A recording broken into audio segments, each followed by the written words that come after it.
Okay. Hello, everyone. We are going to officially call to order the school committee regular meeting. It is 6 p.m., April 15th. Those who can, please rise and salute the flag.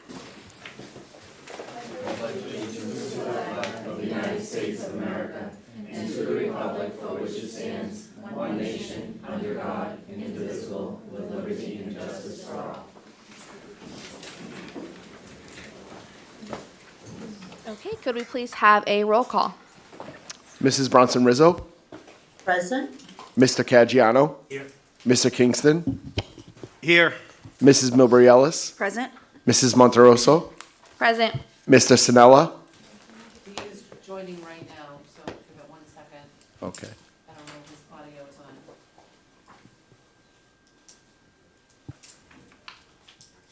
Mr. Snell, can you unmute and say present?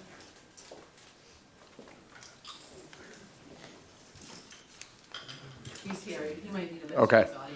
Mayor Keefe. Oh, thanks, Mr. Sinella. And the mayor is absent.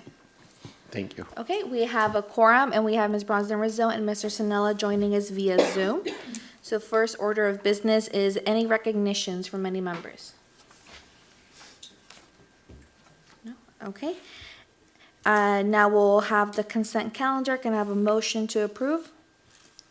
Motion to approve? Second. Can we have a roll call, please? Mrs. Bronson Rizzo, Yes. Mr. Caggiano, Yes. Mr. Kingston, Yes. Mrs. Milbury Ellis, Yes. Mrs. Monteroso, Yes.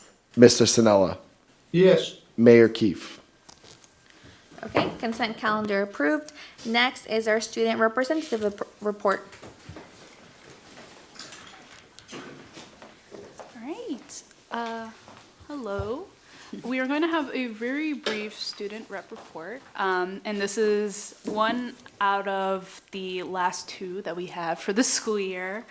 All right. So, moving on with the report, we have the student advisory board set up in compliance with Massachusetts general law, and then with our club report, actually, we've had a pretty exciting month for the clubs at our school. So, Model United Nations participated in the Northeastern Conference on March 29th, in which Irtaj Mahili and Salah Hosha had won best delegation, with our own junior student rep, Jalea, winning the best position paper. Also, NASU has had their potluck from the previous month of fasting to celebrate, and it was a pretty nice celebration. I saw the photos. I was unable to attend, but it looked pretty fun from the outside. Next one is RHS Robotics. So the RHS Robotics team attended the district championship in Springfield, Massachusetts, and are actually currently right now on their way, I don't believe they've arrived yet, to Texas in order to compete in the World Championships for robotics. Awesome. So very exciting. And Speech and Debate has concluded their season, unfortunately, with state finals, with our own Nora Shore taking 4th place in oral interpretation and Irtaj Mahili taking 5th place in congressional debate. All right, so we just had our production of Grease, which I believe now is our 3rd production that the school has hosted. And nights ended up going really great, and a big thank you to everybody who came to support our school. And there's also the Rumney Marsh Drama Club's production of Disney's Beauty and the Beast, which has already passed. All right. Again, this student rep report is pretty short, so I'm going to end it off with Massachusetts Student Government Day, in which our own junior representative, Jalea Figueroa, ended up being named the Lieutenant Governor of Massachusetts.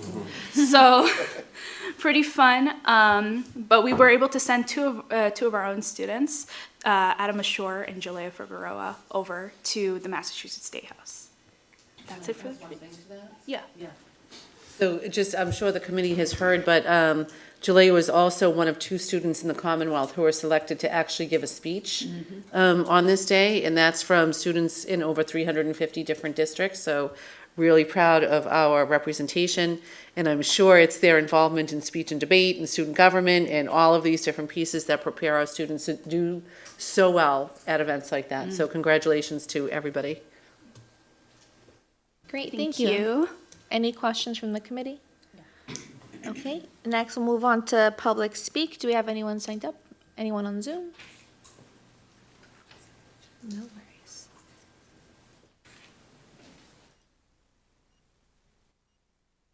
I think we lost them.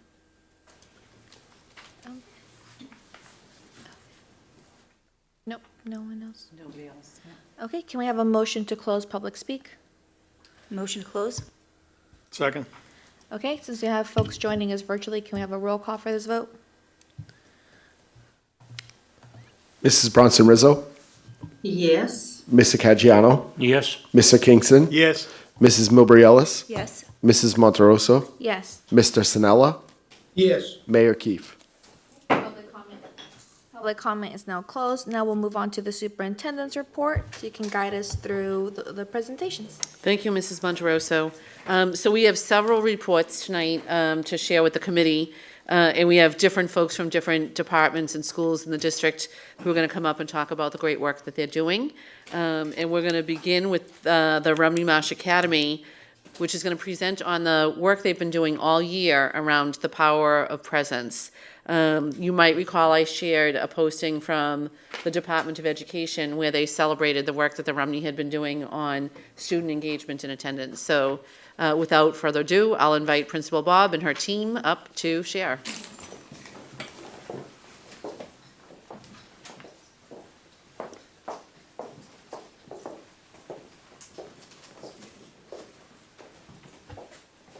Thank you so much, and it's much appreciated that we are here in the spring. We typically are in the winter, and we have less to report. So this is going to be sort of a twofold double meaning power of presence. So our wonderful support team who are going to introduce themselves. We have staff members and students that have been working on the power of student presence, and then in the second half of the presentation, I will come back and talk about the presence of instructional coaches and administrators in classrooms with teachers and the academic impact that that has had. So without further ado, I will turn it over to Ms. Gregorio, one of our wonderful guidance counselors. So I'm Ms. Gregorio. I'm the guidance counselor for 7th and half of 8th grade. I am Taylor Tamayan. I am the school adjustment counselor for 7th grade. I am Nerlin Baez. I'm an 8th grade student. I'm Jaden Wigson. I'm also a 8th grade student. So this year our school participated in a month-long initiative with Desi and the Power of Presence. So for the month of November, we created advisory lessons that were pushed out to all the advisory classrooms and students to go over the importance of not only being in the building, but also understanding the impact that their presence has inside the community. We ended the competition with a door decoration creative component, which is what Desi was looking for, and that's how we ended up as finalists. Power of presence means having the ability to command attention, to influence others, as well as encourage our peers and show that we are committed to school, not through just words, but actions too. We believe power of presence allows us to become more involved and feel more supported and cared for in the school community. So this is the advisory outline that every day had a different theme where kids were able to collaborate with the teachers as well as peers to learn more about what they can do to attend school, what motivates them. One activity we discussed was what motivates us to come to school. For us, it is seeing our friends and getting good grades and making our family proud. The door decorating contest allowed students and teachers to engage creatively within the school community through team building. So these are some of the creations. We just picked like 4 of them, but these were many of them that were around the building, which was really inspiring to the students. So they saw these on everybody's doors, and they were also featured on the DESE website. So these are just 4 that were featured. And then in the springtime, we worked on a Power of Presence Part 2, where it was focusing on tardies to school. So during that time, so this is still going on right now, so it's a 4-week competition where each week there's an incentive for the students to be on time to school and on time to class. The first week was popsicles, so if you're advisory 1, you would win like popsicles during lunch. If you were the winner for the second week, you'd get outdoor lunch. The third week was a free dress down day for the advisories that would win. And then the fourth one, which we're still working on, is turf day with slush. So that's the overall grand prize. We have seen a decrease. So the first week we started, the highest amount of tardies we had was 81. And then the second week we saw a decrease to 31 tardies, which was a significant improvement. We're only on week 3 now, so we don't have the statistics yet, but we just keep seeing it trend in the right direction. The initiative is important because it teaches us how to respect our own time as well as others. We learn responsibility and develop life skills for our future. For example, like an interview or training for our future careers. The tardy competition gave students a chance to earn rewards because we were receiving positive attention from our teachers and peers. Also, made us as students more attentive to being on time and holding our peers accountable, making tardies a thing of the past. We hope our advisory wins the free dress down day. We believe that showing up in school is crucial for academic success, social emotional development, and our overall well-being.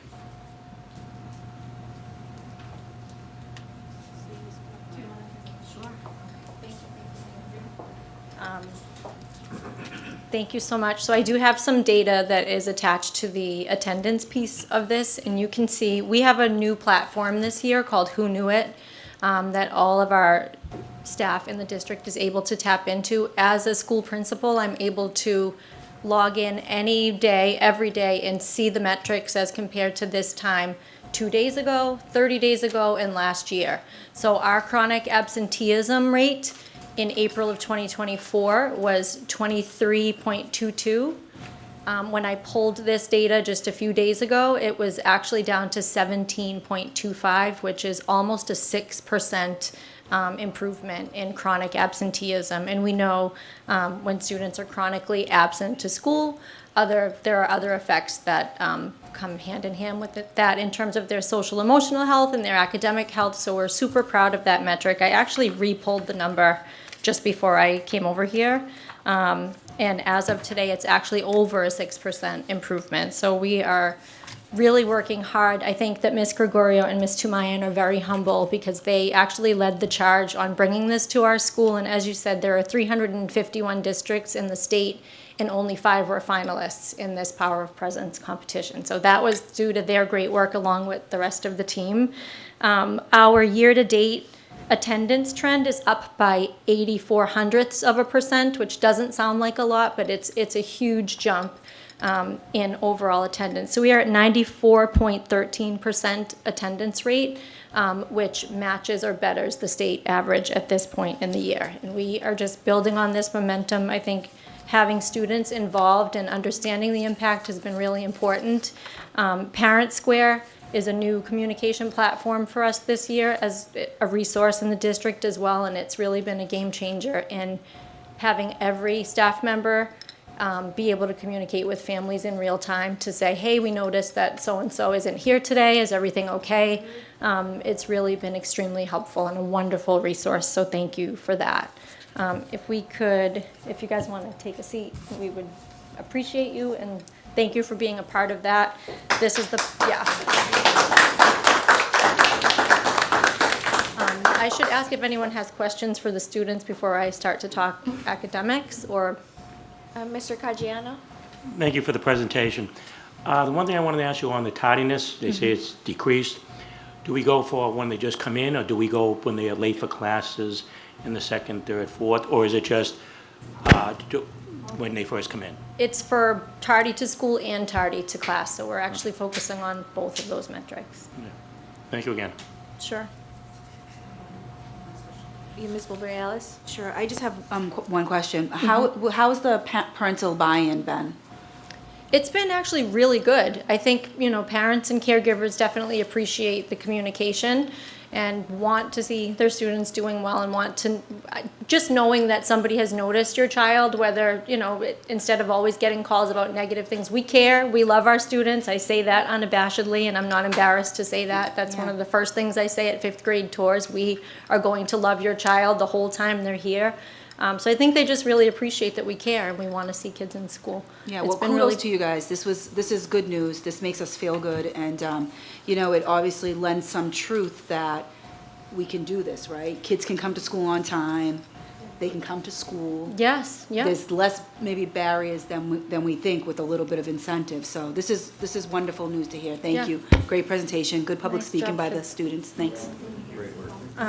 If you would oblige me, I do have a part 2 that focuses on academics. As you know, we have DESE supporting us this year due to some of our testing metrics, which I know I'll be back here in the fall to report that those are also improved since kids are coming to school more regularly. But there is just maybe about 5 more minutes that I can go through this, and you certainly have a copy of it. But there are other things that we're proud of as well. So students coming to school and their presence is super important.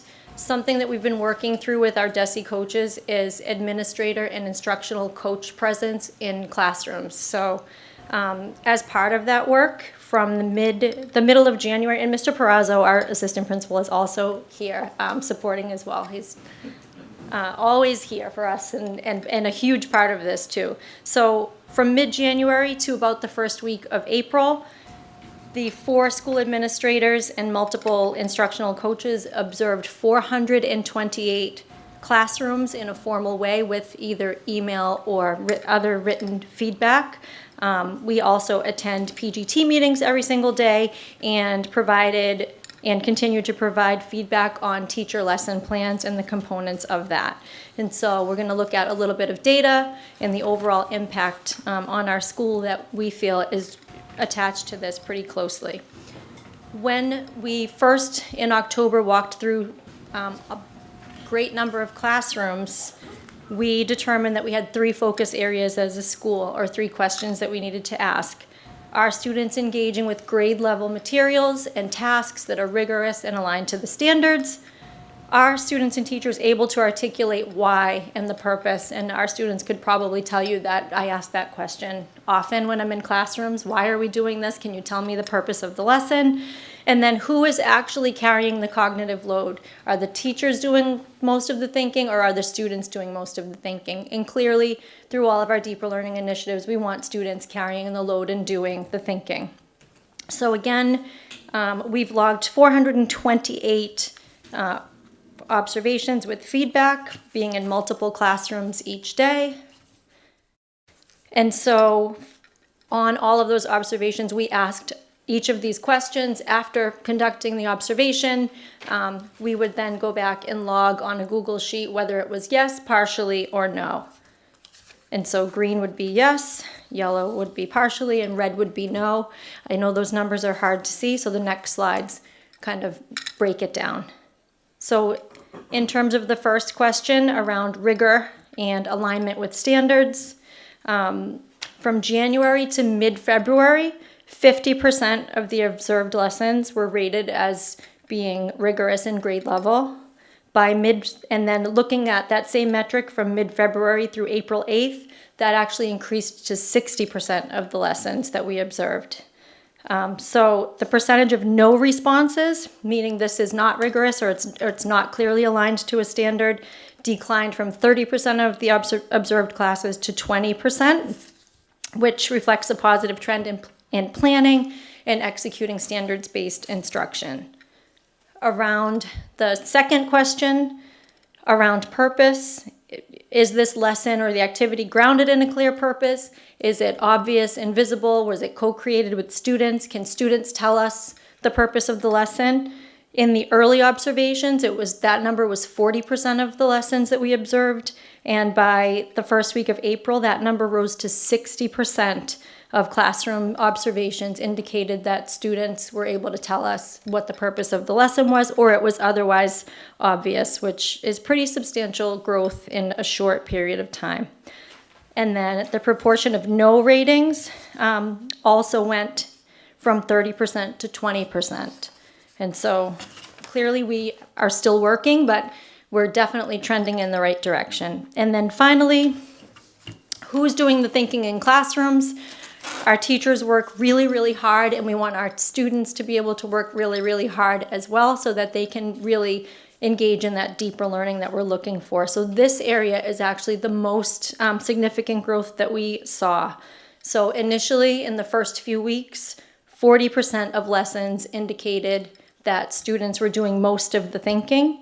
And as of the first week of April, that number jumped to 70% of classroom observations indicated that students are doing the bulk of the thinking.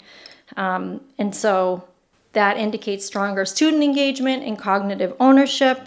And so there have been a lot of instructional strategy shifts and conversations in PGT meetings, and a lot of really hard work and collaboration from our teaching team that we are extremely proud of. Because, you know, when I thought about the theme and the power of presence, it certainly is powerful, but it's powerful when we're all kind of doing this together. And then there's one more little metric. Sorry, Dr. Kelly. Yeah. So just an idea of what I mean by behavior referrals. When a teacher has an interaction with a student that maybe indicates some kind of disruption to learning, they log it on we have a Google sheet. We use Google quite a bit. And this time last year, so through April 8th, I believe, 2024, we had over 1,700 lines on that Google sheet. It could be that a teacher had handled something and was just reporting it, because we keep track of that as well, so don't be alarmed by that number. But it was over 1,700. It was 1,707, I believe, last year. Same exact date in school day this year, we were down to 700, which is a 56.6% decrease in behavior referrals. So clearly we are working really hard. And then in terms of reportable behavior incidents, these would be major type classroom disruptions that would prompt a meeting with the family, perhaps a suspension hearing. You can see that 2 years ago we had 23. As of this point, last year we had 15, and this year we've had only 3. So although it's been daunting at times, I think for everybody to feel sort of under pressure and, you know, what's going to happen, Desi is here. We have taken it on as a great support to our school and really changed our culture about being present in the classrooms. And I think students could probably attest to that as well, that we are in the classrooms a lot more, and it's having a great impact on our school. Thank you so much for your time and your support. You're welcome.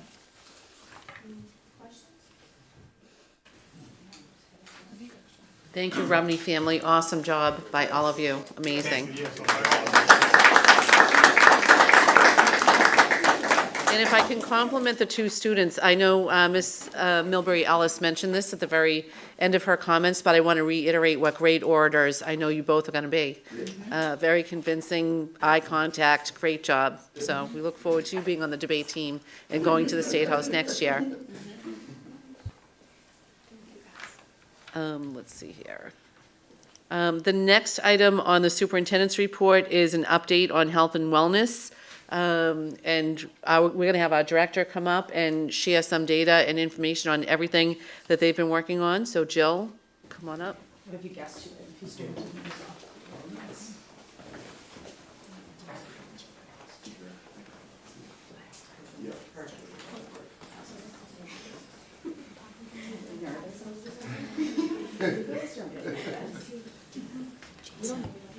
Well, we're a friendly group. I know. They're never nervous.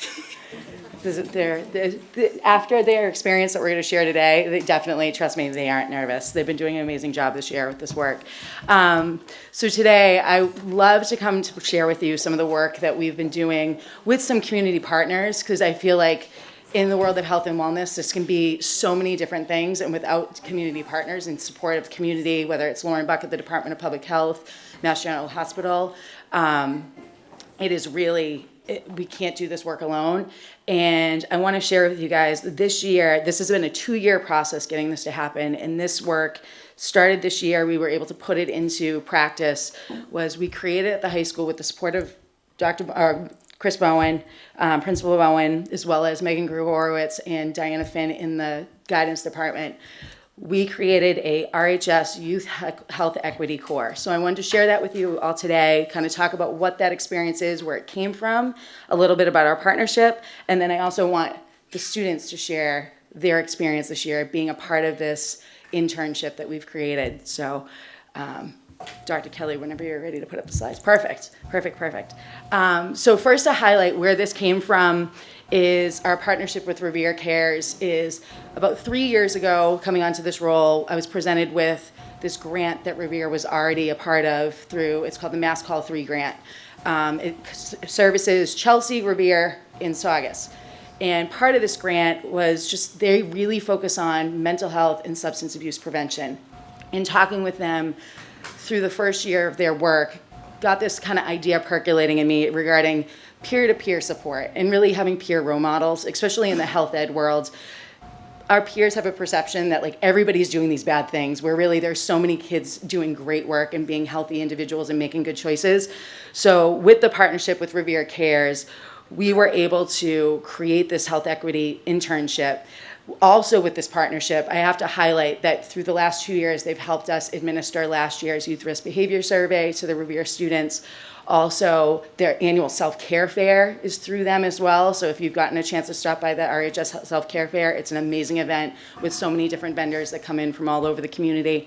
As well as they have offered this year, another big piece of our focus with this grant work is parent engagement and supporting our parents in health and well-being practices. So we have engaged over the last 2 years with parent engagement nights focused around vaping. We're hosting one in May that's focused around parent self-care, just how to help parents and caregivers kind of navigate the day-to-day of being a parent.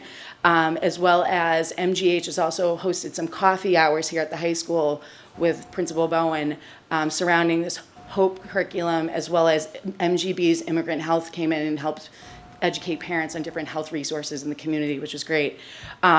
We've also offered through this grant, and we're going to continue to do this next year through a DESE grant, is youth and teen mental health first aid. Youth first aid is for adults and staff in the district. Anybody, cafeteria worker, custodial staff, teachers can engage in learning about how to support youth and try to find signs of when maybe a student is maybe in kind of distress, or maybe some signs that maybe they need a little bit more support.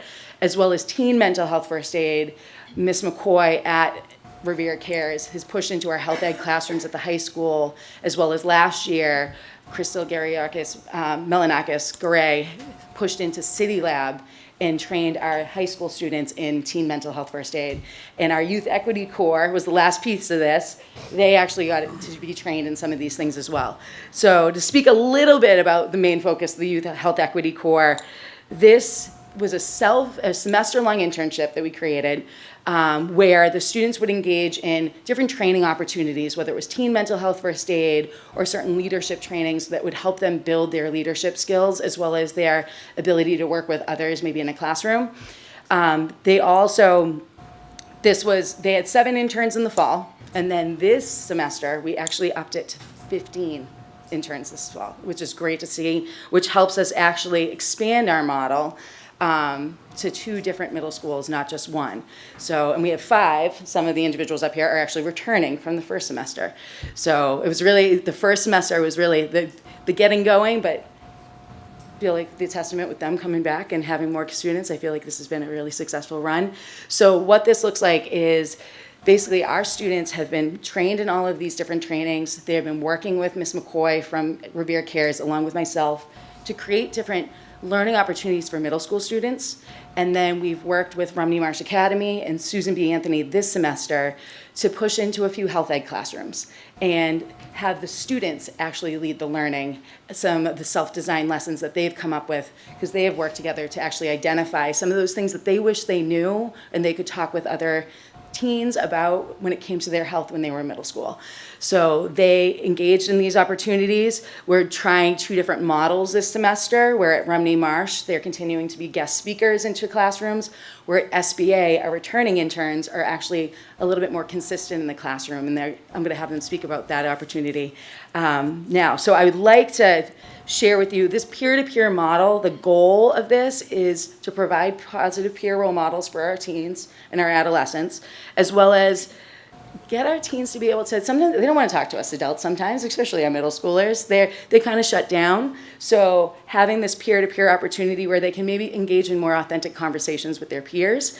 And then lastly, for the actual interns, is really start to just get them comfortable and push past their comfort zones in the classroom, talking with others, being creative, and trying things out in the classroom and problem solving when they do a lesson and come back and think about what worked and what didn't.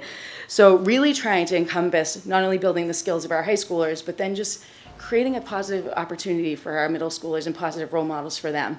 So I would love to introduce my 3 interns, our wonderful interns, to describe some of the work that we're doing. So I have with me today, I have Endurance, I have Adrita, and I have Miss Aya. So I'm gonna let them kind of come up and just speak about their opportunities and their learning for the last, some of them the whole year, and Adrita during this semester. So Adrita, you wanna jump on first? Okay. All right, I'll get out of your way. Hi, my name is Adrita, and I'm a second semester intern. And so far, I've really enjoyed this. I've really enjoyed this experience. I've been going to Rumney Marsh, which is where I also happen to go to middle school. And one thing I specifically enjoy is I enjoy talking to the middle schoolers, and I really love giving them advice on things that things that 8th grade me had similar anxious worried about, I'm worried about high school, what is gonna happen. And I enjoyed learning from my experience these past 3 years, and I like being able to help them to the best that I can to help them succeed in high school. My name is Endurance. This is my second semester participating in this internship. I knew Laura last year and she started to mention this internship, which is why I initially got very interested. I also really like working with kids. I've been doing so for the past 2 summers, so this was just kind of a great, just continuing that. So last semester with RMA, it was the piloting of the internship, and so it was a little more rocky trying to align with the middle school's schedule and align with our schedule because we could only go during period 4 and things like that. And so this semester it's a lot smoother because now the RMA schedule is kind of set for the new interns, and for the SBA schedule, we started going there. It just got really quiet, sorry. Sorry, that freaks me. The first 4 or 5 times that we went to the SBA, we were just, helping out in the class, just connecting with the students. We would talk to them about their class projects. We would talk to the teacher. And so we just built this relationship with the students now. So when we've taught them 3 lessons so far. So we taught them a lesson on marijuana and drugs and mental health and how that all connects. We've done 2 relationships lessons with them, with our last one focusing more on self-worth and boundaries and consent. And we are now creating a lesson on surviving RHS as kind of our last lesson with them, since there will be freshmen next year.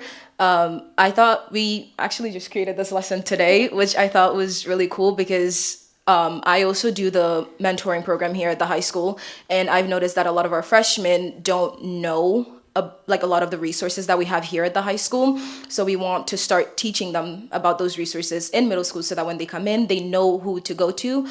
So that's gonna be our last lesson with them. But yeah, I've just loved being able to build a relationship with the students before teaching them, because now when we go into the classrooms, they speak to us more, they answer questions, they ask questions that they wouldn't normally ask their teachers or would be too uncomfortable to ask their teachers. And yeah, so when we're in class, it's not just kind of a I'm your teacher thing, it's just peer-to-peer. We're all learning here. If you have a question that I can't answer, I will find out, I will let you know, or you can ask your teacher right now. And so it's just been a great relationship with the students, because, I can just call someone out in class if I have a question and no one's raising their hands, and we just laugh together, and, it's just a learning experience for all of us, so. Hi guys, I'm Aya. I'm also a returning second semester intern. I've really enjoyed myself during this internship. I truly think that as a returning member, the SBA model works a lot more, at least for me personally. I've loved being able to build like an actual connection with the students, and coming back to the same class consistently, I feel like makes them kind of like respect us more, kind of, because we have a connection with them and they have real conversations with us. And I just think that being able to speak with them more freely has really helped, especially since we're able to call them out more personally if they do something wrong. But yeah, I've really enjoyed myself. I've loved the lessons that we've been doing. I truly think it's making a difference with the students, as we're kind of their peers as well. But yeah, as a whole, I think it's great. I will also add, I will also add something that Aya said as well, like the lessons have been having an impact on them, but it's also kind of made them share more. I remember with the RMA lesson, the marijuana lesson that we did with them, I was very surprised and very happy with the results of that lesson, because a lot of the students in the small group discussions that we did shared a lot about their personal lives. And I feel like that's not really something that you just blurt out to the entire class, or something that you say in front of your teacher, but they felt comfortable with us enough to let us in and just like share about their personal lives and how, drugs and, in the people in their lives and how that's been affecting them. So I just thought that was really cool. So. Thank you. This is like amazing. They're really an amazing group. To add to that too, there's also the health educators in the classroom. I have pushed into a few classes, so if there are things that pop up, like it can start, like students are sharing and they feel comfortable, but there's something that maybe they need an adult to help them navigate, that there's still an adult in the classroom to help engage as well. And then Miss McCoy as well pushes in and supervises them throughout the classes as well, which is great. So just to kind of share this work, this is just kind of the start. Like this is the start this year, and we're hoping to continue this through the internship offerings at the high school next year. Some of the future goals for this is to continue this offering next year, but also thinking through trying to expand this to the middle schools, with whether it's an after-school club or maybe it is something that is happening during the day, which would be a bigger conversation with our principals at the middle school level, but really trying to expand and build that leadership role with our middle schoolers, as well as expand these peer-to-peer opportunities at the elementary level. So, and maybe that's our high schoolers going there, but also thinking of leveraging our relationships with the Garfield and our West Revere complexes where they're connected. It's very easy for our middle schoolers to go down and maybe engage in some health lessons and things to supplement the health ed classes that are happening. So that's kind of our overall game plan, as well as trying to figure out, are there other ways that the Health Equity Corps can support their peers outside of just these push-ins? Is there anything after school, club-wise, or things like that? We're trying to look at different avenues that this peer-to-peer model can work.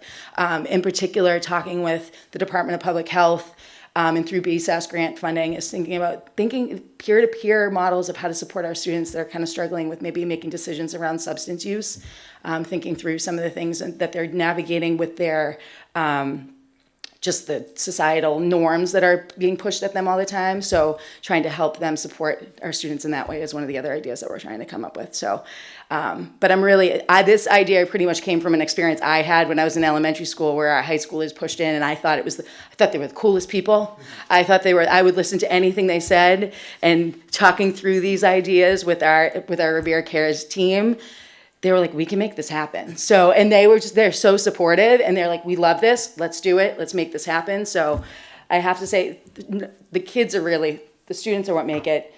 I can't do this without them. They're amazing human beings, but also the community as well, so. Okay, Ms. Mulberry-Ellis, and then Mr. Kingston.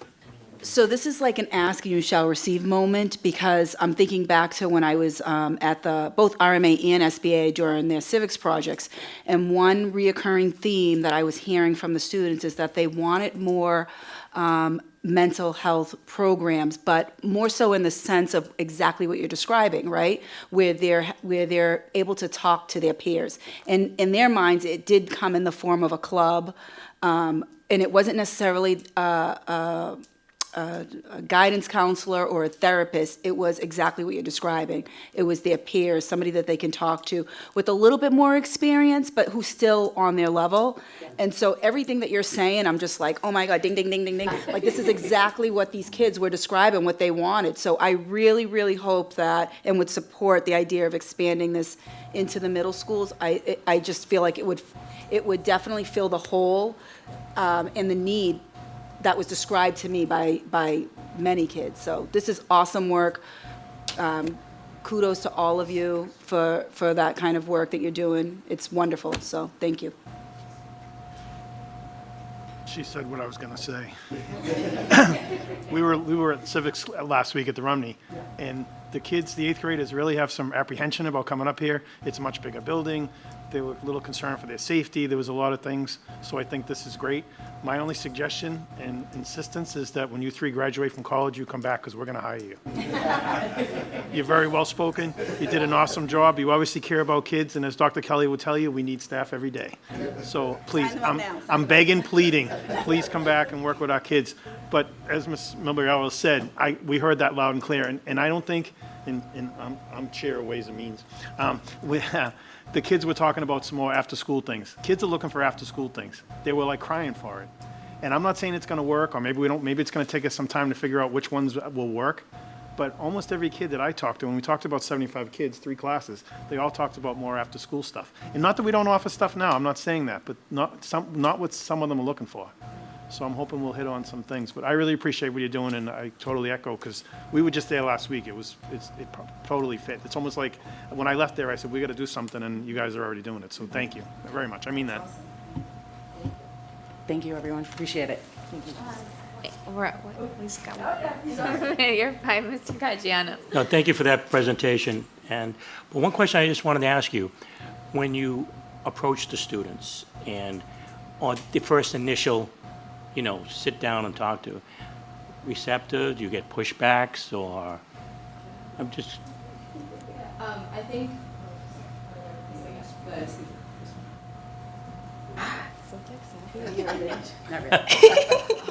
I will say there is a little bit of pushback just because these are completely new faces coming into our classroom, and especially coming in second semester now. It's like they've been with this teacher, they've been with this group for so long, so there definitely were some pushbacks. But that's what I think I really loved about the SBA model, was we just went around to every single kid. We learned their names, we introduced ourselves, we asked them, they were working on a project at the time, so we just asked them about their projects, and a lot of them were really excited about their projects because they were very creative with it, and they drew a lot on their posters, and so they were just really excited to tell us about that project, and that kind of helped break the ice. So there was a little pushback at first, but I think going back over and over and just meeting them first and just speaking to them without teaching them initially, that helped break the ice for all of us. So Thank you for all your work.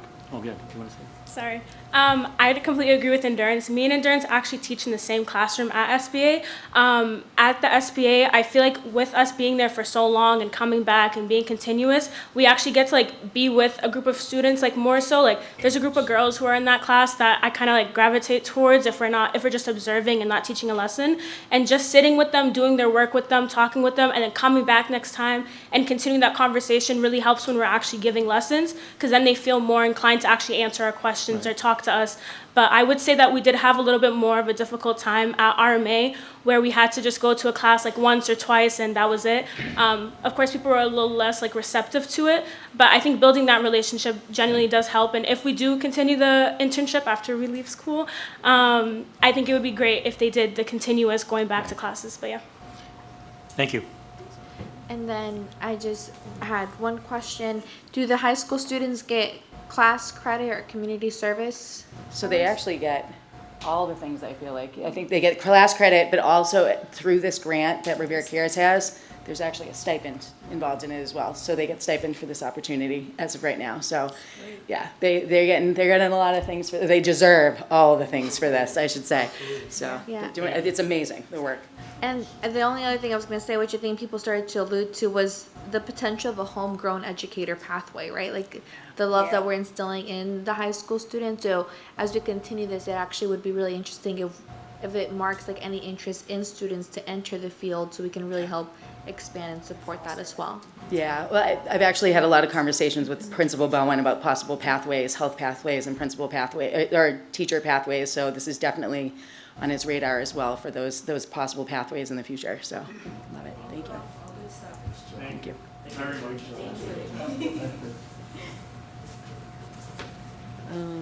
Okay, the next item on the superintendent's report is a presentation by Mr. Shea, who's going to share some updates on the athletics program. And I'm just finding a, okay.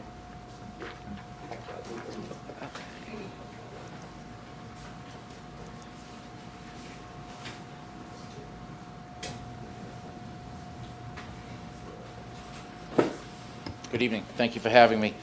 I'd like to share some information, some statistics on our sports participation trends and how to best support our athletes in the future. I believe we may be at a crossroads, being an urban district at this point, and sports aren't what they used to be years ago. We are losing sub-varsity programs due to lack of participation. Currently, this spring and in the fall season, we lost junior varsity baseball, junior varsity softball, junior varsity girls and boys lacrosse, and junior varsity field hockey. There are a number of reasons. Malden Catholic has just started a girls' programs.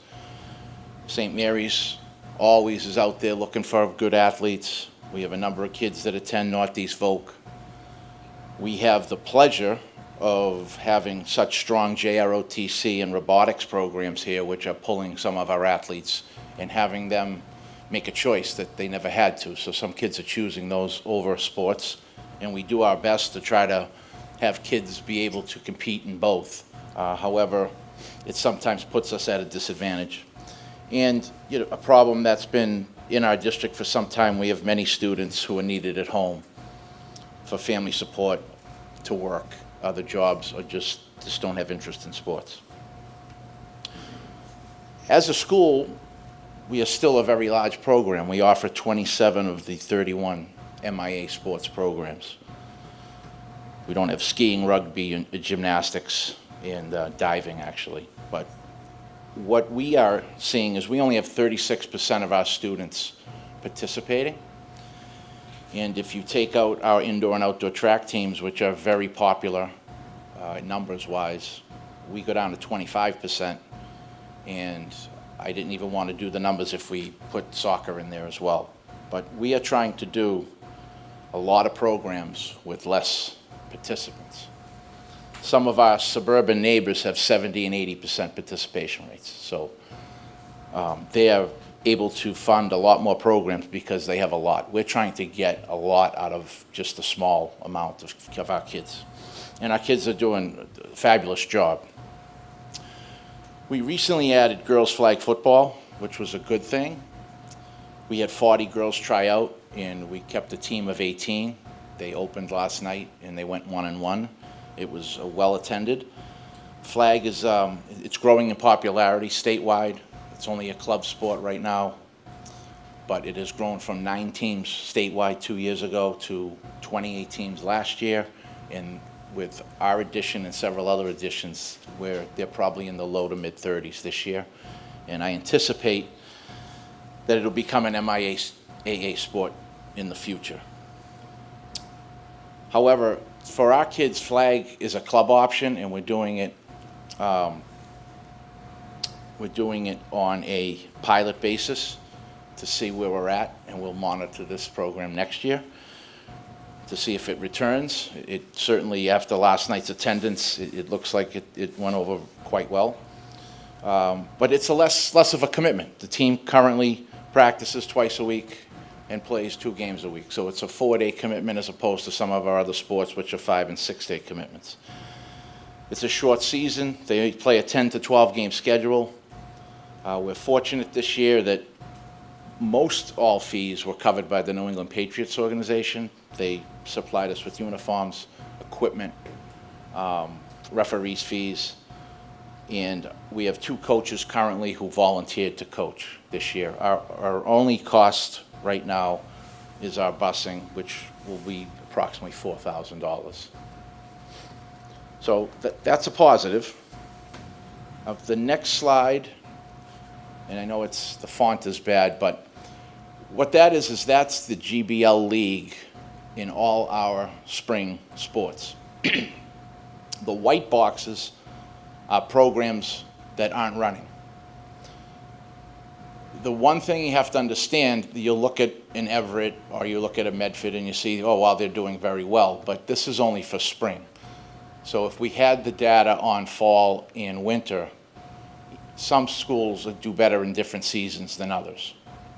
So as you can see, Chelsea really doesn't offer much in the spring season. But it's hitting everybody. It's hitting all our teams in our league and in the urban areas. You can see Lynn Classical in lacrosse, they have a 3-team co-op between Classical English and Lynn Tech, which you're talking probably 5,000 students, and they have to co-op to create lacrosse. And they don't offer girls lacrosse. They have 4 or 5 girls on their boys team. There's also talk of, after next season, Classical and English co-oping in football, which they have almost a 100-year tradition on Thanksgiving Day. And there is talk after that of possibly them co-oping both schools in all sports. So we're not alone. We discuss this at our meetings. We try different things. We share options.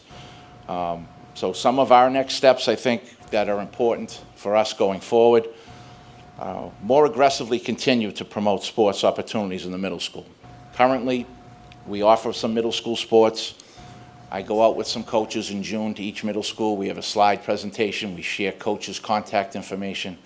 However, it seems like from that presentation to when they come through the doors in the fall, a lot of that information gets lost. So I'm thinking of possibly bringing some athletes with us this time that can relate and the kids can actually recognize a face. And maybe when they get up to the high school, they'll reach out and recognize that student that presented in June. We're going to continue to encourage our coaches to run summer and weekend mini clinics. We have great collaboration with the Parks and Rec Department, and I know we have our girls lacrosse program, our tennis teams, our boys basketball, our football teams. They all run clinics in the summer or on weekends with the Parks and Rec Department. We're going to add the non-traditional sports that we offer at the high school level, but we don't have youth programs in the city. We're going to add those sports and encourage our PE teachers in the middle schools to do lessons with those activities. What we see at the high school is kids come up, they don't know what field hockey is, so they get a little intimidated by it. They don't know what lacrosse is. So having them have a 5-day PE unit in the middle school may reel in some of those kids and give those kids an interest that they'll look for when they come to the high school. We encourage our middle school PE teachers also to speak to students, especially the 8th graders, on what we offer, what the values of playing high school sports is. And we're going to increase our advertising of sports opportunities with the addition of Parent Square on daily school announcements on our bulletin board out here. And we have a school bulletin board in the East Wing. The next slide is going to show our recent participation in each of our 3 seasons. And particularly, we're looking at the sports in yellow, which have noticed a significant drop since 4 years ago, which was our first year coming out of COVID. And you can see the drop. Cross country 11-3 in boys, field hockey 27-18, golf 12-4. Next slide. Our winter participation is pretty good, with the exception of ice hockey, which is going to phase itself out, unfortunately. Our swimming numbers are down. Wrestling, I highlighted in yellow. We really never have had many wrestlers, but we still only had 1 participant this winter. and in the spring, which we're really getting hit hard this year in particular with baseball 30 to 16. Boys lacrosse is always in the mid-teens, but that's really not an ideal number. We really need high teens or low 20s. Boys tennis is way down. Girls lacrosse is same as boys lacrosse. And in softball, just a huge decrease from 41 down to 14.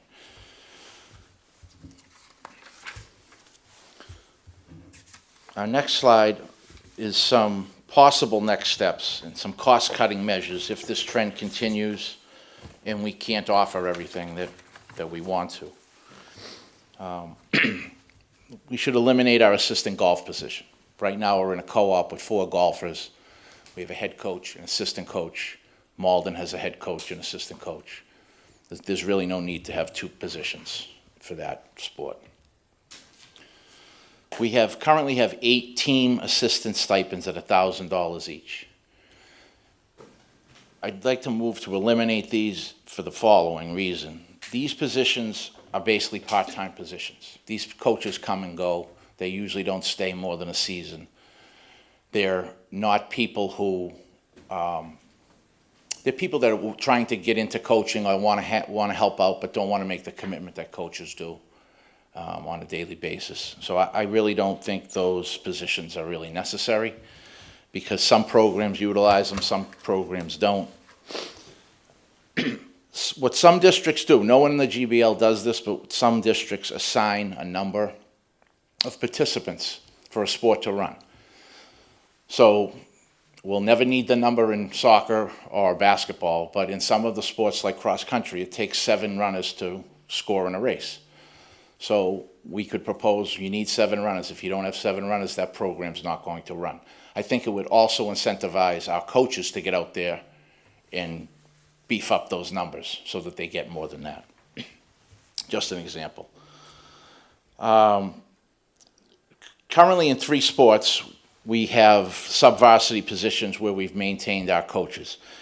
And that is in freshman football, JV baseball, and JV softball.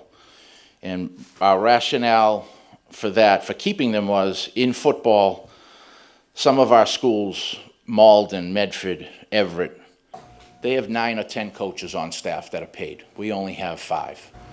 So my rationale was let the freshman head coach let the freshman coach help our head coach, give some more individual instruction to some of our students. But we can eliminate those positions if those teams don't run. And we would still have a sufficient staff at the varsity level to run our varsity programs.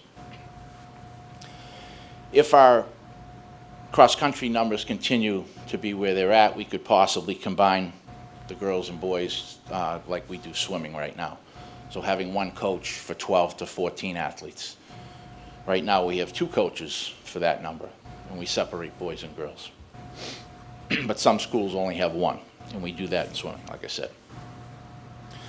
We're currently ready to renegotiate our hockey co-op, where we're in a co-op with 3 different schools.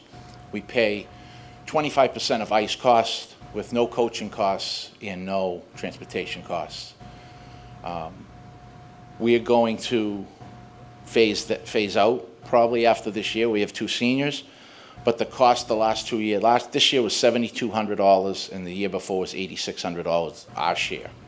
And that's the same cost we were paying with 6 or 8 skaters that now we're paying with only 2. So I'm going to propose to the 3 other schools that we renegotiate that to pay on a per person rate rather than a percentage. We may have to look into other co-op opportunities so that we can keep offering these sports to our kids. And again, I look at the boys and girls lacrosse in particular. The co-ops, they allow you to keep offering, but they cut your cost.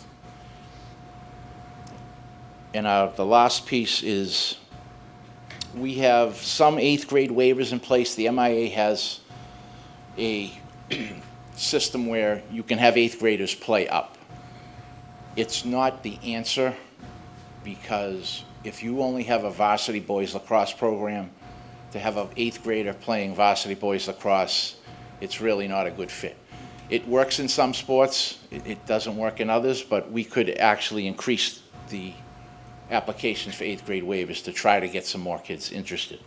But having the 8th grade waivers we have now, we really don't see a big increase with having 8th graders on the team. The last piece is not on the slide, but those are the approximate cost savings. If we were to eliminate some of those 7 bullets, and again, down the bottom with the RTA stipends going up, the cost would actually be a little greater than that. Yeah, I just want to add, obviously, athletics is very important to a certain number of kids.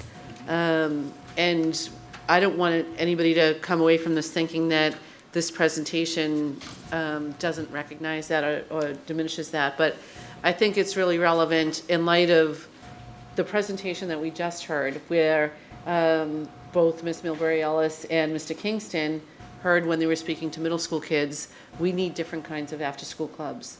We do need to acknowledge where we are financing and supporting programs for kids and whether or not they are aligned to student interest. And that's a conversation that Mr. Shea and I had a few weeks ago when we were going over the budget and talking about the stipend changes that we're negotiating now with the teachers union and how that might impact. And we talked about all of these pieces that I asked Mr. Shea to go through with a fine-tooth comb and see where might there be some places where we can think differently about whether or not we should be running programs. And in that way, we can boost up the programs that are heavily supported by students, that students really do want to be a part of. And so that's where this is coming from. And I think historically, we've looked at athletics as something we should just nurture and hold on to. And I think a lot of times, depending on who the coach is, kids are drawn to that program or not. And I think of softball as a perfect example, because I know that when Joe Ciccarello was the coach, we were pulling kids away from softball. Everybody wanted to be on the softball team.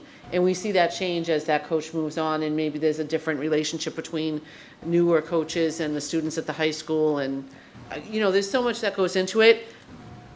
I do think it's important that we take a look from time to time and say, where is it that our kids want to be? What do our kids want for their athletics and for their activities after school? And make sure that we're being fiscally responsible in how we allocate that funding. So, if I could just add one more thing. I mean, I don't want our current softball coach to think she doesn't work hard. No, not ever, sorry. Right, no. But we have had turnover in many sports, and when we see turnover, sometimes, like Dr. Kelly said, a very popular established coach, when they leave, sometimes it takes a few years to build that program. I also think the answers lie in the middle school. If middle school kids get more involved at a younger age and make the connections with our varsity coaches, and we're able to offer, whether it be intramural, whether it be middle school versus middle school, I think that's where the answers lie. And again, maybe we just reposition some of these costs to middle school programs, build them, and we can't rely on varsity teams. We have to have kids coming up that build those programs. Ms. Mulberry-Ellis, and then Mr. Kingston. So my comment is that first, I was like deflated hearing this, right? Because it's like sports were always so important. I know just growing up in general. But I just hope we're not accepting defeat. And like what I'm hearing is that like we kind of lost our rhythm during COVID, right? So we had kids, freshmen who were never in the building, no sports whatsoever, and then we're building off of that, right? So it's almost like you're starting from scratch. Correct. So I just hope, my hope is that we do make the effort to provide more exposure to the middle school kids, to the high school kids as they're coming in, like having during orientation, getting the information out there so kids know what's available. I know that kids freshman year miss out on a lot of opportunities, including some sports, just because they don't know about them. And maybe some of these sports are foreign to some of the kids. Like they have no clue what it's about. You know what I mean? So I just hope we make that effort at least to try to do everything that we possibly can. And then in the end, if it's just not there, it's not there, you know? Absolutely. I didn't want to come off as doom and gloom, because we're not some schools are worse than us. It's just trending That's the this trend. way, and we have to try to think outside the box than just have a sign-up meeting where we get 30 kids, and now we have 3 teams. Like, we get 25 kids at a sign-up meeting, then tryouts, only 15 show up.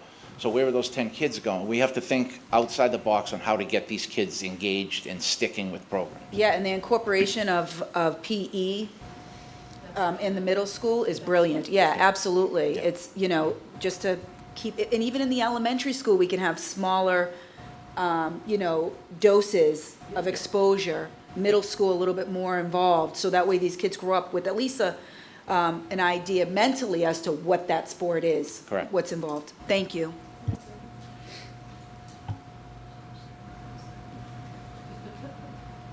I totally agree. I think phys ed's the way to go.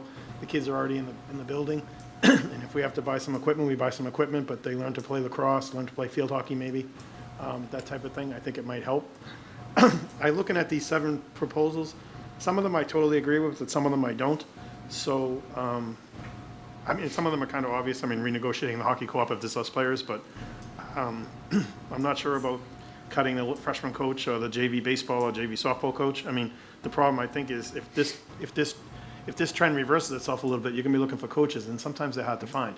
And sometimes you don't know what you're gonna have. You put a sign-up sheet, 40 kids show up, all of a sudden you need a coach in 2 weeks, you're not gonna find one.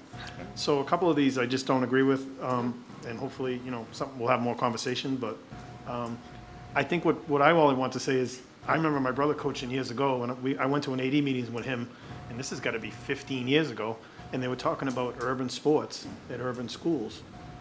They were in decline then. People are working, people are doing other things. I mean, I agree with the COVID thing, I don't think that helped, but I also think urban schools, it's just a different thing altogether. And urban districts have less participations than suburban districts, unfortunately. Yep. So I'm glad you gave us this presentation. You know, on a budget that's well over $100 million, there isn't a lot of money here, and I'm not against saving money, but, you know, to eliminate a couple of coaches that might help the varsity program, because I've been involved with sports for years before I was on the school committee, and I know that, you know, sometimes an extra pair of hands is helpful. I remember traveling with the freshman basketball team with the boys, because the person had 14 kids and he was one adult on the bus. So I was at least an extra adult. So sometimes it's difficult to be the only person, you know, the only adult on a team. I agree, and in my discussion with Dr. Kelly, she said, see what you could come up with. So that is not a list where we have to make all those cuts, but those are just some ideas. Cutting one coach for $3,500 isn't gonna make, if we thought, you know, I think we just have to think long and hard before we make, even, because it's you know, it's not like we're cutting $3 million here. And again, I just hate to see, you know, sometimes it's difficult for one adult to handle kids, especially today. We talk about all the issues that kids are having. I can assure you that we don't allow one adult to be alone with kids. That's not the case. The only thing, I think what Mr. Kingston's referring to is the cross-country going from 2 coaches to 1. Is that what you're? Well, I mean, for instance, say the freshman basketball team's on the bus going to a game at 4 o'clock. That freshman coach. Yeah, the sub-varsity teams. Yes, that freshman times, coach, yes. what I'm saying is that freshman coach is by himself on the bus with 14 kids, approximately. It happens. It does. I'm not faulting anybody for it, it's just life. And then the JV and varsity usually go together. That's always the way it always was. It was like that way for a long time. So I'm saying, my point is that sometimes adults are alone with kids, you know, it's just the way it is, and it's just unfortunate. Sometimes because of our transportation situation, we have all 3 teams going together. Right, no, I'm just saying. So some of that has changed, but I agree with you. Madam Chair Lady, Yes, Mr. Sinella? through you to Mr. Shea. I think that part of this is not just the school department. Years ago, Revere had a tremendous Little League program, and the stadium that they used to have off of Winthrop Avenue. It was a great feeder season. They had a great parade at the beginning of the season, all teams. Pop Warner is drawing football. So I think that to pick up an interest, it's the city in general. You had the American Legion baseball team. Revere was always top notch. So true, everything changes. the time limits, time restraints are great, who has to be home, who has to work. The idea of middle school is great, get them interested in it. But I think not gonna coach off here and not gonna coach off there is minimal. Probably more on a lower level, you'll get better response. So again, it's not just the school department. The city has kind of dropped off on supporting different programs. Maybe we can talk Parks and Recreation, start a summer league baseball or something of that nature. But it's interesting, Mr. Shea, that at least you're trying to be current and you're trying to draw into, to continue doing, rather than arbitrarily saying, well, that's it, let's back it up. Just keep up the good work. Thank you. Thank you. Do you have anything, Mr. Caggiano? Thank you, Mr. Shea. One thing I wanted to ask was the idea of bringing it into the, the smaller schools, this third grade, fourth grade, I think would be a great idea, especially when we're all talking about afternoon programs. What better is it than just have the kids, doesn't mean they have to play a sport, they can do something athletic, become competitive, whether it be like kickball when we're young and stuff, and then, evolve that into soccer and so on. So I think if we can kill two birds with one stone by having some of those afternoon programs, but have them athletic and where they can compete. Good point. Thank you. And then if I may, one question I had with possible step 3, if there aren't students who sign up and show interest, if there's like a participation minimum, is there still the possibility that it opens up next year if students are interested? Is it more of a closed shut case? Yeah, I would never want to just shut something Yeah. down. I think what history shows is once you shut something down, it's very difficult to build it back up. And I never thought that, I never took that real seriously until we dropped girls freshman basketball probably 8 years ago, and we've never gotten that program back. We just do JV and varsity now. So it'll be like a case by case per season or semester? Yes, I would always leave the door open. Okay. And then I think we're all still just taking the feedback from students from Civics Day. In 8th grade, engagement was a big thing students lifted. So it's great to, of course, like you are the expert here, so that you are already thinking ahead of that. So if there's anything you all need from us, like an extra letter of support for more waivers, I'm happy to bring that forth to the committee. But what's important is that, like Dr. Kelly said, we're basing ourselves off of student needs and desires, and if their desire is elsewhere, shifting in, seeing the calculated thought that your team has made to come to these possible decisions does not go unnoticed. So thank you so much. Thank you.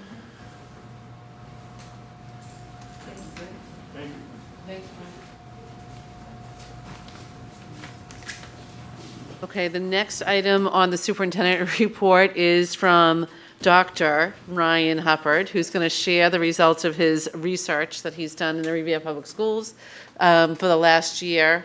And I just want to congratulate Ryan on officially earning the title of doctor yesterday. Congratulations. Yeah, it still sounds a little, it doesn't quite resonate in my mind yet, but we'll get used to it. Yeah, I can't believe it's already been 10 months since I started, and so officially coming to the end of this chapter with Revere. And so wanted to share some information around the work that I've been doing, and just also take a moment to thank you all for the opportunity to work alongside the school community. It's been an awesome opportunity, and the learning's just been so rich. So yeah, I'm actually officially finishing, but unofficially I've still got some irons in the fire around here, so you'll see me around periodically. So it's not an official goodbye, but an update as I close out the chapter. And so primarily going to be sharing kind of the main bulk of work I did with the strategic project on a professional learning structure for principals, school leaders, principals, and assistant principals called a community of practice. And so we'll share that out. And then also a little bit about redesigning, trying to relaunch or reboot what some of you may recall the RELB, the Revere Educational Leadership Board. And so I'll share some ideas that have come up around that as well. So again, the strategic project, the main bulk, and you'll see pictures of the principals and assistant principals collaborating, was to design and facilitate this community of practice for RPS school leaders. And the focus on this collaboration was around leading for deeper learning. So how do we realize and create the conditions for deeper learning? What's the role of the leader to do that? And so this was a concern that had come up with principals sharing that, wow, it's hard as a principal and that you're quite isolated, and they were seeking opportunities to collaborate with one another and share practices and share strategies and have support for one another. And so the project really came out of interviews with them.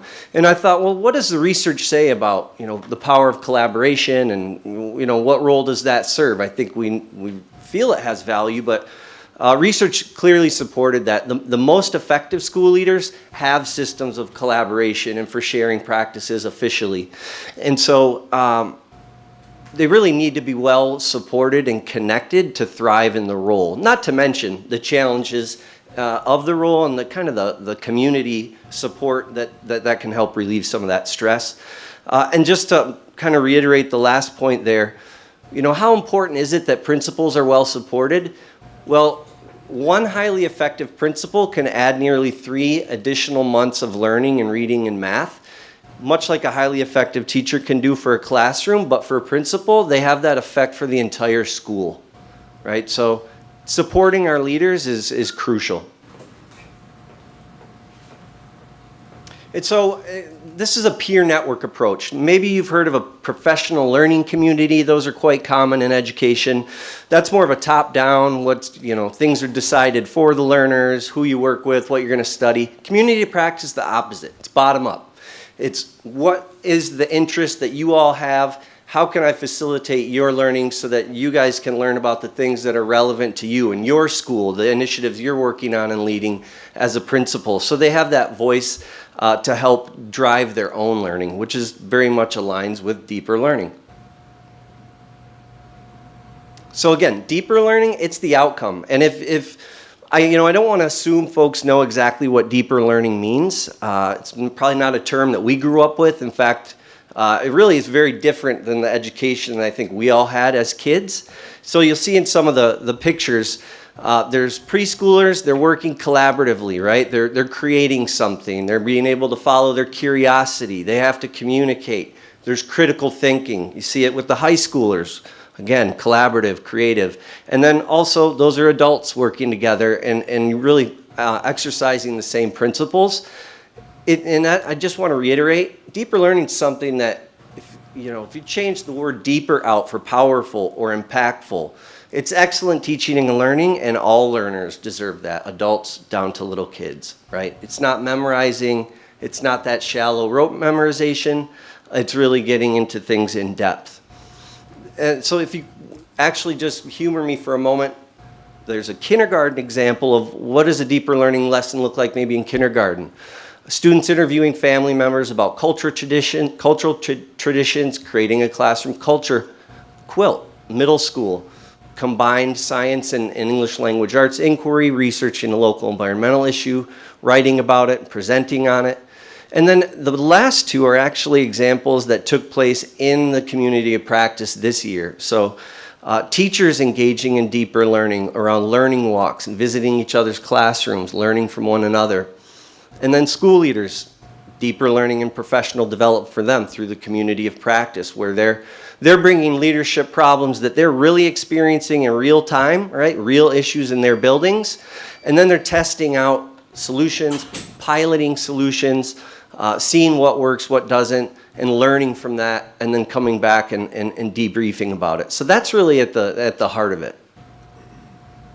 And so with the community of practice, we had 22 principals and assistant principals sign up out of the 30-ish or so in the district, which I thought was a great turnout. And we got together as a whole community of practice on 5 half days throughout the year.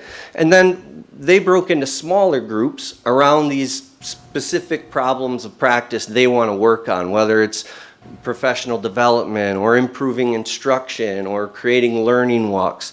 They formed teams, and then we would meet every other month in the small teams as well. So there's kind of the whole group, there's these practice groups, and the whole system is set up to really be modeling deeper learning.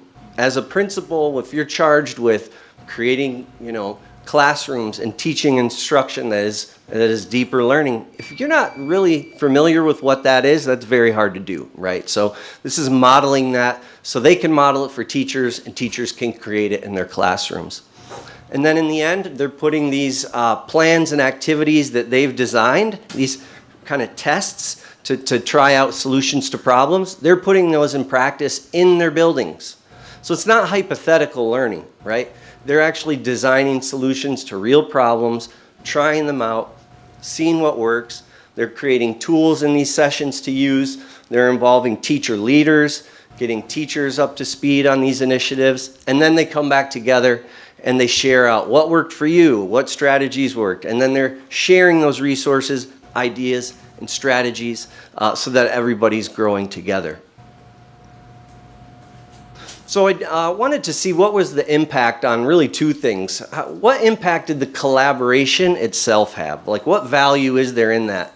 And so collected a lot of survey information and did so in kind of pre and then mid. So I took survey information before we started and then again mid-year.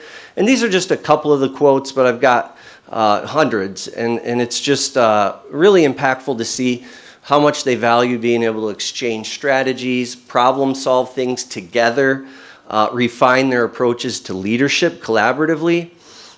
Just very beneficial to really have new perspectives, right, that working collaboratively in a structured way can bring. And then the next slide, I wanted to actually see what was the impact of this focus on leadership for deeper learning. So the gray bars you'll see is actually in the fall. The pink, we did the survey, the same survey again in February. And the question, we asked them to self-assess on a scale of 1 to 5, how familiar are you with what deeper learning is and what it means for students, for teachers, and then for you as the leader? And we saw good gains. In fact, the largest gain was around deeper learning and what it means for them as a leader. The most increased familiarity happened in that. And so it was good to see they were taking away some real gains from the work that we were doing. So moving forward, feedback has been great. They very much are making great use of the time. Very productive, useful space. It's responsive because they're learning the work they're doing. They're designing it, right? It's relevant and applied to them. And so it's very responsive. And they're hoping to continue that. And I just want to share with you all, I heard the word homegrown mentioned earlier around talent in Revere. And being here this year, I honestly have been very impressed with just the amount of folks that are from here, that went to school here, that have spent their careers here, from teachers to principals to district leaders. It's remarkable, and I think it speaks volumes about the special school community you all have here. And those folks are a rich resource, and I felt that really coming into a place, not having been here before, wow, there's so much to learn and the different connections you're trying to make. And for people that already have those established, I mean, it's just a real resource, right? And I felt that acutely. So kudos to you all for creating that environment where folks want to be here. Just an honor and a privilege to work with them. The goal is to continue it, and so I won't be there to facilitate it, but we're working on plans. Got a couple ideas that I think will come to fruition, and we'll be coming together as a whole group with the community of practice one more time in May, and so I look forward to wrapping up the year with them. But yeah, it's just been an honor and a great opportunity. And then briefly, the other piece that's been fun to work on is this Revere Educational Leadership Board, trying to revive it. So, briefly, the history, it actually started with the previous superintendent administration, but it's basically a structure for employee participation, their input, their engagement, their problem solving to help with strategic decision making for the district. The previous formation, they had about 6 leadership councils. There was one on professional development, right? Another on teacher evaluation, etc. And they would meet and tackle real challenges. There was a board of kind of leaders that would sort of serve as a steering committee for all the leadership councils. And they created a lot of great things. The self-directed study program for teachers, the cooperating teacher program, the exemplary educator profile. There's various social initiatives that these committees came up with. And these are teachers, principals, central office folks working together on these, right? It's really a bridge builder. But kind of like we talked about with athletics, pandemic hit. And folks weren't able to come together, and it sort of went out of service. Some of the things were needing to be updated as well.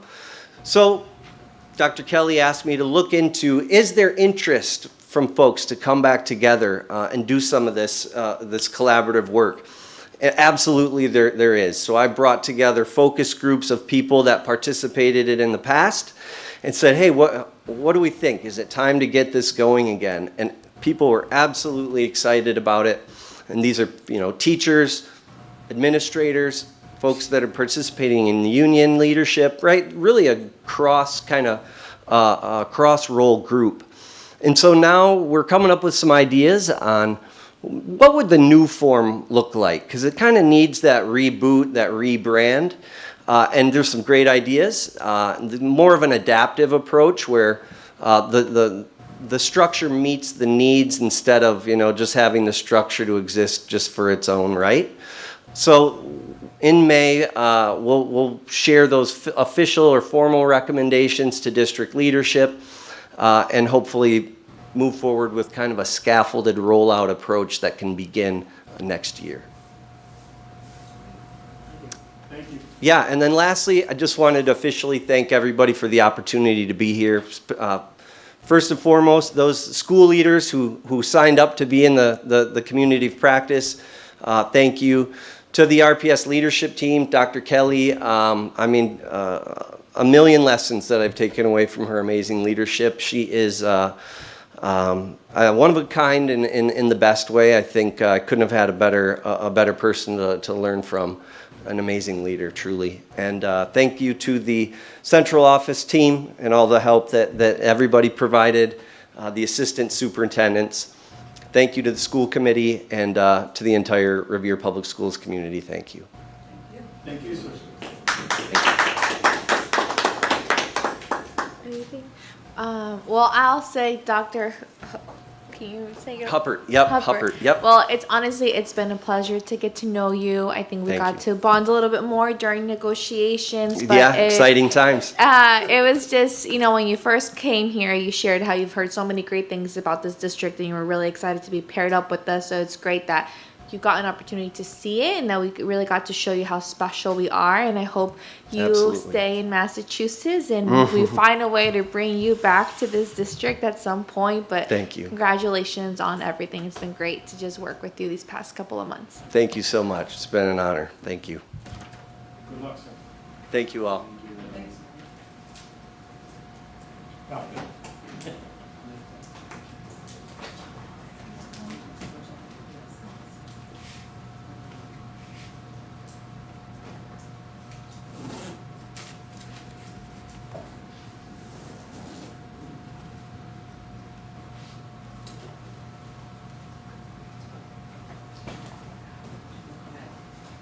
All right, so the last item on the superintendent's report, and I apologize, this is much longer than I thought it was going to be tonight, but this one is going to be very, very brief. I wanted to introduce the committee to some of the data that came back from the Department of Education, the vocal survey that students complete at the end of MCAS, and also connect you with the MCIEA data that just recently came out. And my goal would be that we can spend some time tonight. I can just spend a few minutes taking you through those two pieces of data. And then the MCIEA data you actually have access to. And I've included a link in the slideshow, which I know that you don't have, but I'll forward to you after this meeting. And then I'm hoping at the May meeting, if there are any questions or discussion points, that we could take those then. I will say that we saw this here, slideshow. The vocal data you don't have direct access to, that's in the security portal. So I tried to summarize some high notes and low notes from that data, and then the MCIA, I'm going to leave you with the link, and you can look through it and let me know what you want to talk about more specifically next month. I don't know why it doesn't look like this. I think it's doing the whole presenter view versus your view. Okay, so let me see here.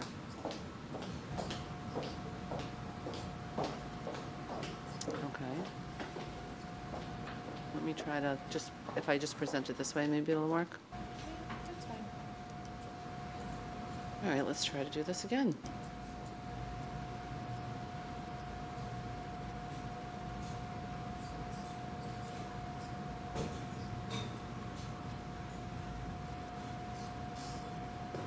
Paul, can we see the slideshow, please?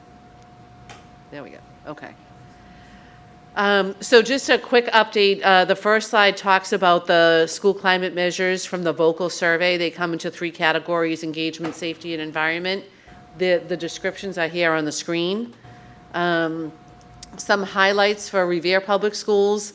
We are consistently within 1 to 2 point range of the state average in each category.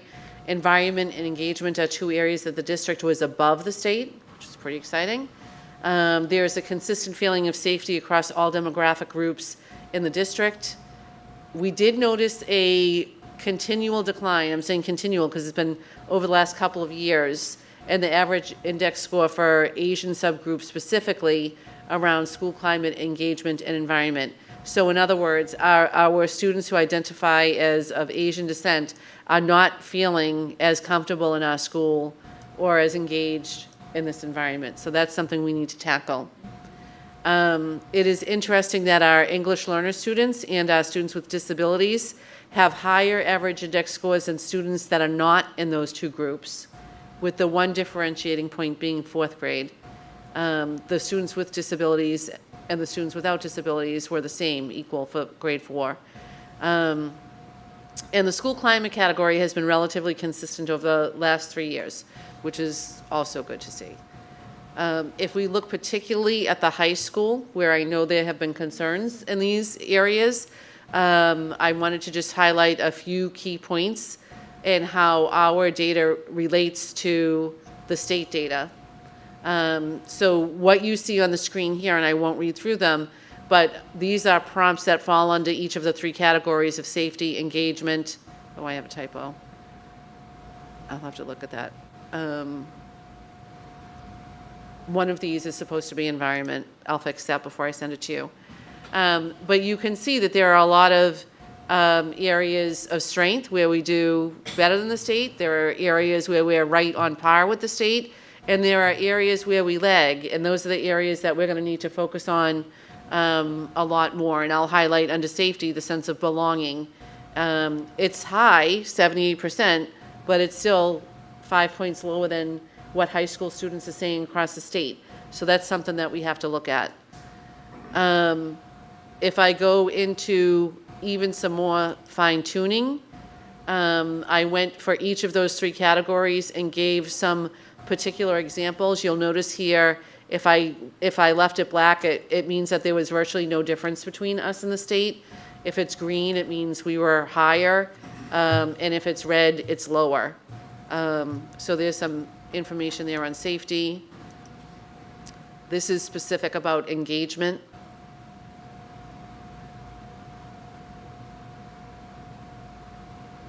The extracurriculars is interesting. It's still high, 84%, but 4 points lower than the state, so still something to think about. And then environment.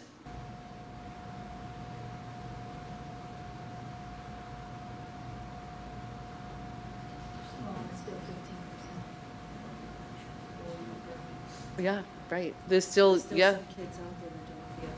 That's right, yep. This slide here I took because it gives some information at the elementary and the middle school level. Of note, I see that the secondary schools in general, so Rumney Marsh Academy is up at the top. This is just the way the state organizes the schools. I don't know why they don't do them alphabetically, but this is a screenshot from the state data. And you can see the first place where we are falling off. Well, actually, let me start at the top. The school climate data, we're 1 point behind the state overall for the index. We're above for engagement, and we're 2 behind for safety. That's district-wide. And then if you look below, the blue bars are for each school. So the Wayland is actually 5 points ahead of the state for climate. They're 5 points ahead for engagement, and they're 4 points ahead for safety. That's how you can think about looking at each individual school compared to the state averages. And you'll see that our elementaries, so the vocal survey is administered in grades 4, 6, 8, and 10. So it's only certain kids that are taking this. It's a snapshot of the data from certain grade levels. It's questions that students are asked to answer at the end of their MCAS exam. Typically, elementary kids who are a little bit more compliant are going to be more inclined to answer those questions. But we did have participation rates. At the 10th grade, it was 87%, and at all other grades, it was over 90%. So it's still significant. The kids did answer. Slightly fewer at 10th grade than at the other grades, but still significant. That's where all the data from what we're looking at comes from? Correct. The surveys? Yes, that's the vocal survey. And then the last slide I want to show you, this is the one that shows you the MCIEA data, and it's similar to vocal. It asks about environment, sense of belonging, sense of well-being, safety, all of that kind of thing. And on this slide, I gave just the overview of the MCIEA. I know you guys have heard me say that a million times. They are the backbone of our deeper learning work, along with the Deeper Learning Dozen. It's where we create our performance tasks that engage kids in tasks of high cognitive demand. And there are 2 links. When I send this, you'll have these 2 links. The first one takes you to the MCIE page in general, if you just want to read up a little bit more. And the second one takes you directly to our dashboard. And I intended to click this right now. Let me see if I can just do it this way. Because I wanted to show you what it looks like. Oh, let me see if I can stop sharing this. And then I'm gonna... Okay. Now let me see if I can share my screen again.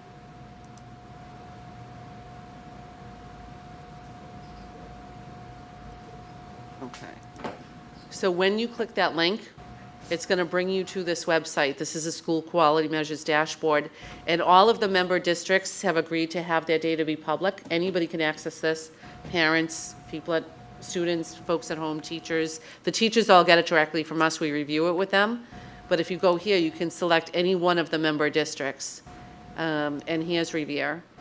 One thing I do want to highlight about the MCIEA data, the school quality measures are intended to be measures of what is successful in a school, not how does this school compare to that school. So just keep that in mind. You will see differences, and there are reasons for a lot of them, but I'm going to just go to the Beachmont School first. It's the first one on the list. And it will bring you to this screen. And there's a lot of data here. What we're looking at right now is the overview. You can go in and browse the data, and you can analyze the data. And what you can see right here is when you have only one piece of the yellow circle, it means you're in trouble. If I go down to academic learning, that's the ranking that we have for performance at the Beachmont. And as you progress to purple or purple with a double check mark, like the Beachmont has in student commitment to learning, that's the strength. That's where we want to go.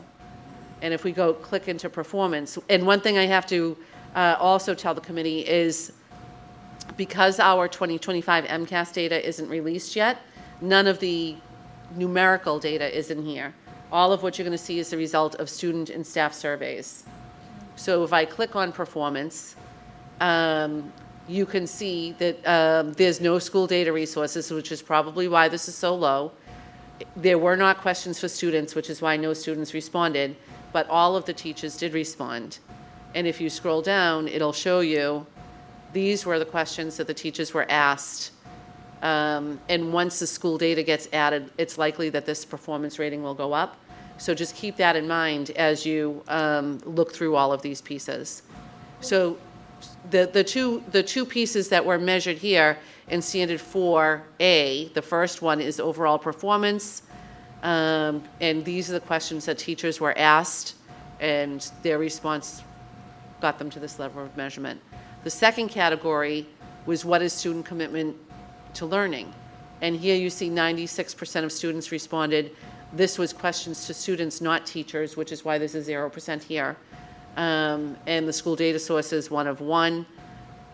So if you come down, we can see these are the questions the kids were asked that led to this overall rating. I was going to say, the critical thinking to do so well in that area, it doesn't reconcile to have such a low performance. Right. Record, you know? Yeah, right. And you mean up here, this one? Yeah. Right. And see how it has school data, exclamation point, and there's nothing in there? When we get the 2025, so obviously grade 9 passing rate doesn't count for an elementary school, so that's not going to go in there. But as they populate with our student data, which will come out at the end of the year, this will get updated. So just anywhere that you see school data, know that that's not in yet. School data, is it always MCAS scores? School data, it's not necessarily just MCAS. It can be participation rate, it can be attendance rate, all of that, but it all comes directly from the state, not from us. So they have to wait till the state releases it before they can upload it into the dashboard. Correct, yep. And then if you go to analyze, this is pretty cool. Because it looks at all of the same criteria, but you can measure it over years and see how has it changed at the school over years. So this is professional qualifications, where all teachers, about where we were, school data, and again, you see there's nothing here for the 23-24 or the 24-25 because the state hasn't released that yet. But just so that you have a sense, there's a lot here. You literally could spend days looking at this data. I would suggest if you only have a little bit of time, if you just look at the overview and you look at where that school is in general, that will give you a sense, a strong enough overview, I think, that we can talk about it. So I know you'll go into depth next month, but are there any initial questions right now? Time to process it. Yeah, and if anything comes to mind when you do get a chance to process it, just fire me an email and I can have that queued up. Because the same thing, like if I even just tried to give a summary of this page, it would be impossible. There's just too much data here. But if anything comes to mind, let me know and I'll have it prepared for the main meeting. Thank you. Okay, well, thank you so much. That concludes the superintendent's report. We don't have any hearings. We moved the report of the subcommittees to the 5 p.m. meeting. Any unadded motions? Any unfinished business? Any new business? No. Okay. We are going to reschedule the executive session because the mayor is not here. So with that, can we have a motion to adjourn? Motion to adjourn. So moved. Second. And can we have a roll call? Mrs. Bronson Rizzo, Yes. Mr. Caggiano, Yes. Mr. Kingston, Yes. Mrs. Milbury Ellis, Yes. Mrs. Monteroso, Yes. Mr. Sinella, Yes. Mayor Keefe. Okay, we have adjourned. We wish everyone a safe and happy April vacation, and we will see you all next month.